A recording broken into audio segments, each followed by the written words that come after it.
जब नमरूद ने कहा मैं आसमान के खुदा से जंग करूंगा, तो अल्लाह ने एक लंगड़े मच्छर से उसे कैसे तबाह किया, आइए जानते हैं। ये उस वक्त की बात है जब हजरत इब्राहीम अलैहिस्सलाम ने फिलिस्तीन की तरफ हिजरत की, लेकिन अभी भी नमरूद की सरकशी कम न हुई। अल्लाह ने उस पर अजाब भेजने से पहले अपनी सुन्नत के मुताबिक उसे संभलने का मौका दिया। रिवायत में आता है कि अल्लाह ने एक फरिश्ते को इंसानी शक्ल में नमरूद के पास भेजा। फरिश्ते ने कहा, ईमान ले आ, अल्लाह तेरी बादशाहत कायम रखेगा। लेकिन नमरूद ने तकब्बुर से कहा, मेरे सिवा कोई और रब है ही नहीं। फरिश्ते ने दूसरी बार और फिर तीसरी बार दावत दी, लेकिन नमरूद ने हर बार इनकार कर दिया और कहा, मैं आसमान के खुदा से जंग करूंगा, अपनी फौजें जमा करो, मैं अपनी फौजें लाता हूँ। नमरूद अपनी पूरी लश्कर लेकर मैदान में जमा हो गया ताकि नऊज़ु बिल्लाह अल्लाह से लड़ सके।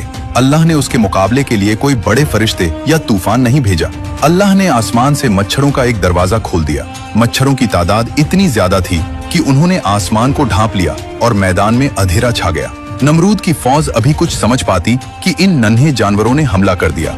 ये मच्छर आम नहीं थे, ये अल्लाह का अजाब थे। उन्होंने सिपाहियों का खून पी लिया और उनका गोश्त खा गए, यहाँ तक कि मैदान में सिर्फ सफेद हड्डियां और बिखरे हुए हथियार रह गए। नमरूद अपनी फौज को तबाह होते देखता रहा। फिर अल्लाह के हुक्म से उन मच्छरों में से एक लंगड़ा मच्छर नमरूद की तरफ उड़ता हुआ आया और उसकी नाक के जरिए उसके दिमाग में घुस गया।